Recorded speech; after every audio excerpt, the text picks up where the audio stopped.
Today we're going to be covering Dynamic Helical Piers. We're going to be going over the install process, all the different types of materials that you would need to complete the project, and an underpinning bracket and T-pipe assembly with the jacking bracket assembly. So we're going to walk you step by step through each procedure so you guys are installing the product correctly. Our Dynamic Helical Piers is an ICC rated product. It's ASTM 123, a galvanized material. Right here we have a 810 lead section, a 2-flight system with a 45-degree tip angle to get it started so the pile will actually advance itself without any pressure. This product has a 70 KSI rating on it, which is a 60 kip ultimate capacity. And we have multiple flight configurations. So we have anywhere from a single flight all the way up to a triple. Behind us here we have extensions. We have a 5-foot and 7-foot extension that will be your add-on extensions to each lead section, as well as we have shorter lead sections if you guys are going to be installing helical piles and crawl spaces. So before we can install our helical piles, we have to prep the area. So what we have to do is remove and excavate the dirt.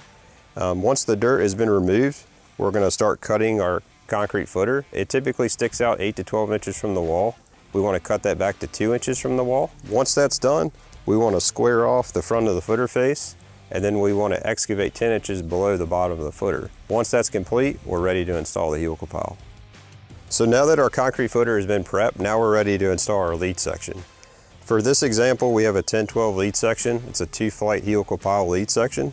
Keep in mind there are different lead sections that you can use depending on the type of soil conditions you have. So we're going to actually now bring our excavator in, connect the helical pile, and start installing it. To install a helical pile, we're going to use a Digga drive motor. This is hydraulically going to advance the helical pile into the ground. To calibrate the equipment, we use a digital torque indicator. What this does is it tells us the foot-pound to torque ratio. With the install pile we're doing here, it's a 2 7/8 diameter with a KT factor of 9. So we're going to be looking for about 2,700 foot-pounds, which will correlate to this at 2.7. Typically for installs, we won't leave the digital torque indicator connected. We're doing this really just to calibrate the equipment. You can use it in the field if you'd like, but typically what we'll do is we'll create you a calibration sheet. So we use this to calibrate the equipment. We hook a PSI gauge to the end of the boom, and we give you guys a printout chart. What that printout chart will do is it'll tell you exactly the capacity you need to do to install the pile properly. Now that we've installed our lead section, the next step is to bolt on your extension. Keep in mind we have 3-foot, 5-foot, and 7-foot diameter extensions that you guys can use. For this situation, we're going to use a 5-footer. We're going to continue to advance the helical pile down, increase the torque capacity, and then move on to the next step.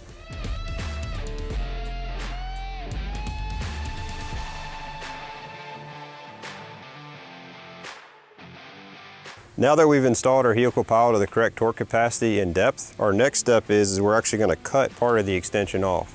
What we want to do here is go from the bottom of the footer up 12 inches, make a mark, and cut off the excess extension.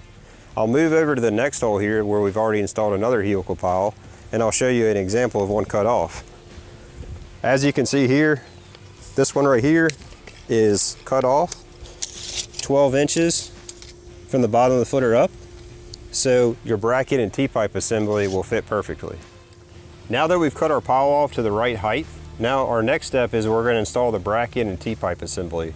This bracket is a 40,000 pound ultimate capacity bracket. What we're going to do is we're going to slide the bracket down, rotate it 360 degrees underneath of the bottom of the footer, and then we'll put this top plate on the top there, and then we'll install our bolts and nuts. Once we get all that connected, we're going to install our jacking bracket assembly and jack.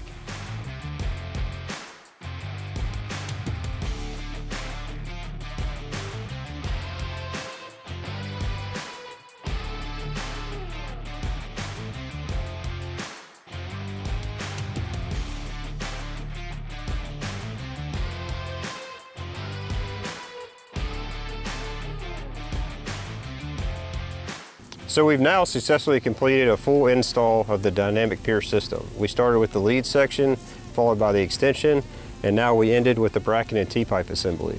We've showed you how to use the jacking bracket and jack assembly, how to lift and stabilize the structure. Now your foundation is good for years to come.